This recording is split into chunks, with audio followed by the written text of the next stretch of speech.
Assalamualaikum.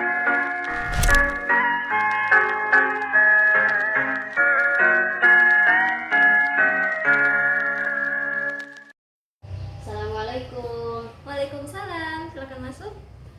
Silakan duduk. Bagaimana kabarnya hari ini? Alhamdulillah cukup baik, Bu. Alhamdulillah. Kalau boleh tahu dengan ibu siapa? Saya sendiri Naya Rahmanawati. Perkenalkan, nama saya Lydia Andini. Kesibukannya apa nih hari ini? Akhir-akhir ini kalau boleh tahu? Kalau saya kesibukan akhir-akhir ini lagi program diet. Oh ya, kalau boleh tahu gimana tuh program dietnya? Program diet saya pagi sama sore itu jogging, dan saya itu ngurangin makanan manis gitu. Iya. Itu kalau saya lihat di internet nih ya, katanya yoga juga bisa loh untuk mengurangi lemak di dalam tubuh, dan juga bisa minum air putih. Karena saya juga lagi program diet juga nih. Kalau boleh tahu hobinya apa? Hobi saya memasak. Oh, masak apa seringnya? Saya lebih suka masak sop ceker gitu. Iya, enak banget tuh. Kalau saya sendiri sih, kan saya juga anak kosan ya. Saya seringnya kalau lagi senggang nih, masaknya itu masak ayam goreng gitu. Kalau nanti bisa dong ke kosan coba-coba masak-masaknya saya. Kita langsung aja ke sesi selanjutnya ya. Namanya itu ada sesi screening. Kalau boleh tahu itu, kamu pernah nggak sih melakukan layanan konseling sebelumnya? Kalau melakukan sebelumnya saya belum pernah, Ibu, tapi saya pernah melihat beberapa kali di internet gitu, di YouTube. Cuma ngeliat doang. Itu seperti itu gambarannya, nanti kita bakal melakukan konselingnya. Jadi di sini tuh namanya konseling karir. Nah, jadi nanti saya itu bakal membantu kamu untuk melakukan apa saja yang perlu untuk kedepannya, gitu, untuk mencapai tujuan karir yang akan kamu hadapi kedepannya. Nah, jadi dengan cara ada juga yang namanya tes kepribadian, tes IQ. Nah, di situ nanti kita juga bisa minta tolong kepada psikolog ya, agar lebih mudah ke depannya. Kalau boleh tahu, apa yang membuat kamu ingin melakukan konseling ini? Saya ini masih bingung gitu, Bu. Saya mau menentukan karir saya ini kemana gitu. Saya udah banyak pilihan, cuma saya masih bingung gitu mau gimana. Nanti kita melakukan tesnya ya, supaya lebih bisa dipahami lagi seperti apa. Kalau dari berapa persen sih kamu memerlukan konseling ini? Kalau dari saya sendiri 90% insya Allah. Nanti kita tolong ya untuk melakukan konselingnya. Nah, saya masih memerlukan beberapa latar belakang kamu ya, untuk nanti saya kumpulkan untuk proses ke depan, pertemuan kedepannya bisa diisi. Bentar ya. Saya carikan. Skip. Penanya bisa diisi.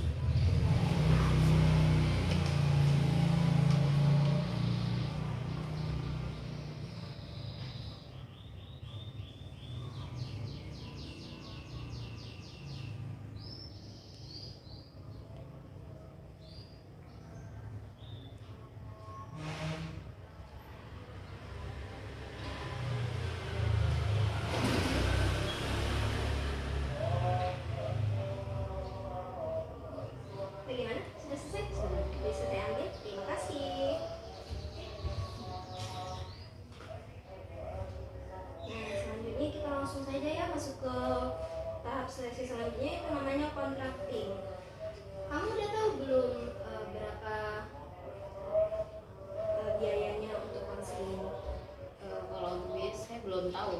Nah, jadi untuk biayanya itu sekitaran 1 juta ya, karena kita membutuhkan untuk kuesioner, alat tes itu berupa tes kepribadian, tes IQ, dan masih banyak lagi. Dan juga kita nanti meminta tolong ke psikolog anak itu sekitar harganya segitu. Nah, kalau untuk siapa sih yang membayar untuk konseling ini? Kalau untuk pembayaran insya Allah saya sendiri. Ya, alhamdulillah kalau seperti itu ya. Nah, jadi di sini Naya kami punya asas-asas nih agar kita sama-sama tahu mengerti ya. Jadi di sini asas-asasnya ada 12 asas dalam BK. Yang pertama itu ada asas kerahasiaan. Jadi kamu jangan takut untuk mengatakan apa yang ada yang kamu ingin katakan ya. Jadi kalau nanti misalnya kamu berpikirnya saya bakal menyebarluaskannya, jangan khawatir karena kami punya asas kerahasiaan itu dan kami seorang konselor profesional. Yang kedua ada asas kesukarelaan. Jadi di sini kamu sebagai klien itu jangan merasa tertekan, jangan merasa terpaksa. Jadi kamu harus sukarela ya untuk mengatakan masalahmu kepada saya. Dan selanjutnya ada asas keterbukaan. Pada asas ini kamu jangan berusaha menutupi masalahmu agar kita sama-sama enak, sama-sama tahu ya, sama-sama paham. Yang selanjutnya ada asas kegiatan. Asas kegiatan ini saya itu membuat program agar kamu bisa menyesuaikan diri ya untuk lebih nyaman pada lingkungan yang baru kan pastinya di sini. Dan selanjutnya ada asas kemandirian. Saya berharapnya tuh kamu tuh harus mandiri, kamu tuh tidak bergantung sama orang lain di sekitar kamu ya, baik sekarang maupun kedepannya nanti. Dan selanjutnya ada asas kekinian. Nah, saya itu berusaha untuk mengikuti sesuai dengan perkembangan zaman, baik itu isu-isu maupun alat-alat tesnya. Jadi kamu jangan khawatir untuk semuanya itu ya. Selanjutnya ada asas kedinamisan. Seperti yang saya katakan tadi itu, saya itu berusaha untuk mengikuti sesuai dengan perkembangan zaman untuk agar kita nanti bakal bisa mencapai tujuan dari konseling kamu ini nanti untuk karir kamu ke depannya. Selanjutnya ada asas keterpaduan. Di sini kita nanti bakal bekerja bersama dengan pihak lain, baik itu nanti orang tua kamu maupun nanti dengan psikolog ya. Selanjutnya ada asas kenormatifan. Itu kami di sini akan berusaha menjaga norma-norma agar sesuai dengan prosedur kami. Selanjutnya ada asas keahlian. Itu kami bakal berusaha untuk profesional. Jadi kamu jangan khawatir nanti kamu bakal meragukan kalau saya ini tidak profesional gitu ya. Maaf ya sebelumnya saya mengatakan ini karena kami ini pastinya sudah melakukan berbagai tes untuk menjaga agar kami bisa melayani kamu tetap profesional. Selanjutnya ada asas ahli tangan. Jadi kita nanti bakal minta tolong ke psikolog untuk mencapai tujuan karir kamu ya. Nah, yang terakhir ada asas keturi handayani. Jadi di sini kami akan menciptakan suasana yang mengayomi dan memberikan rasa aman kepada kamu. Jadi seperti itu ya asas-asas yang ada di presentasi ini. Dan ini ada kontrak di pertemuan pertama nih. Kontrak ini saya berharap kamu bisa mencari, memahami maksud saya, dan juga membawa ke rumah ini supaya kamu mencari tahu nih kalau ini kontrak yang pertamanya supaya kamu mengerti ya pada pertemuan pertama bisa dibawa ke rumah. Selanjutnya ada,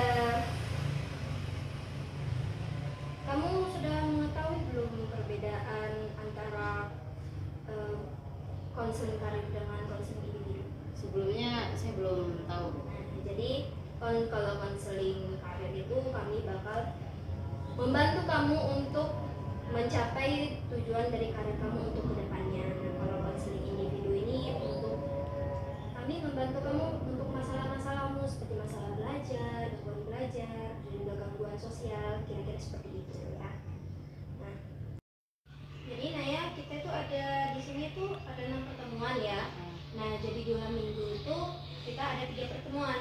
Nah, oke, saya jelaskan saja ya pertemuannya. Di pertemuan pertama itu pada saat sekarang itu kita membahasnya kontrak sama exploring kan. Nah, itu sekitar ada 1,5 jam. Pada pertemuan kedua itu ada kuesioner dan tes nanti yang saya jelaskan tadi, yang IQ tadi sama kepribadian ya. Itu sekitar 2 sampai 6 jam. Yang pertemuan ketiga ada umpan balik dan diskusi tentang PR kamu dan hasil-hasil kuesioner itu sekitar 3 jam. Maaf, sebelumnya itu sekitar 2 jam.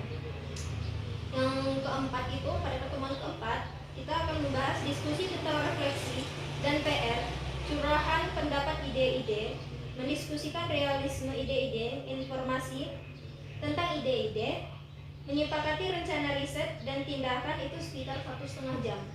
Pertemuan kelima ada review kemajuan kamu, nanti ada coaching dan berlatih job hunting sekitar 1,5 jam. Dan pertemuan terakhir itu pertemuan ke-6 itu ada namanya evaluation. Baik. Untuk masalah kamu hingga kamu melakukan konseling apa kamu boleh tahu? Yang pertama itu saya masih bingung, sulit Bu untuk saya ini mau kemana gitu loh karir saya. Saya udah punya pilihan kan, cuma masih bingung mau pindah mana gitu. Kan saya kan mau ngambil guru kan, guru mata guru di SMA Man kan, mau ngambil di apa namanya bahasa Arab sama SKI. Ya. Saya tuh masih bingung gitu Bu. Ya, nanti kita bakal uji dengan tes yang ada ya. Kalau boleh tahu tujuan kamu melakukan konseling ini apa? Tujuan saya yang pertama yaitu saya ingin memutuskan tentang langkah-langkah karir saya selanjutnya itu gimana Bu, dan memperbaiki teknik-teknik job hunting saya gitu. Itu sih. Itu saja. Baik. Kalau boleh tahu harapan kamu untuk tes dan kuesionernya nanti apa? Kalau menurut saya sesuai dengan kemampuan dan kepribadian saya sih Bu. Nah, nanti kita lihat ya untuk hasilnya nanti. Kita langsung aja ya ke sesi selanjutnya, itu namanya ada exploration.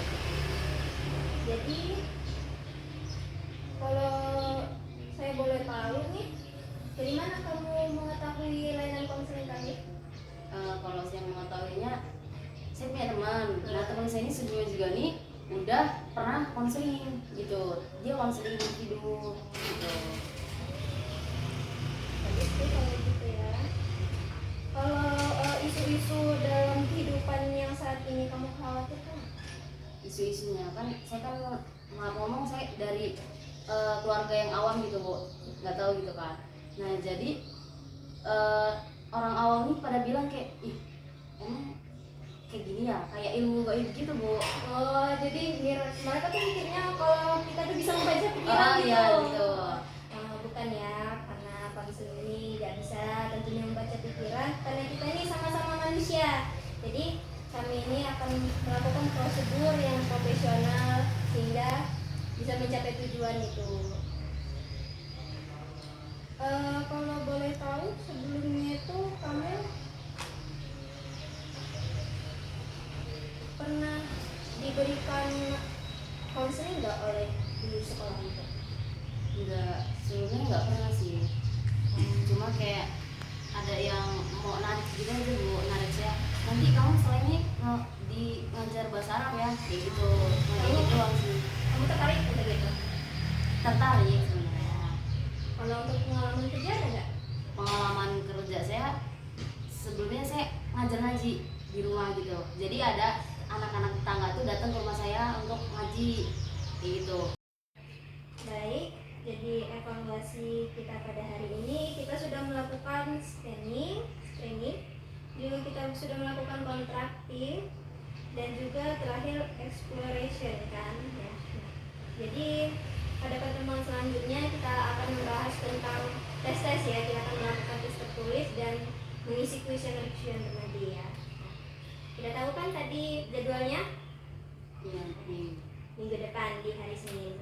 Nah, jadi saya meminta tolong sama Naya. Nah, nanti boleh diisi ya, dikritik dan saran. Nanti saya kirimkan aplikasinya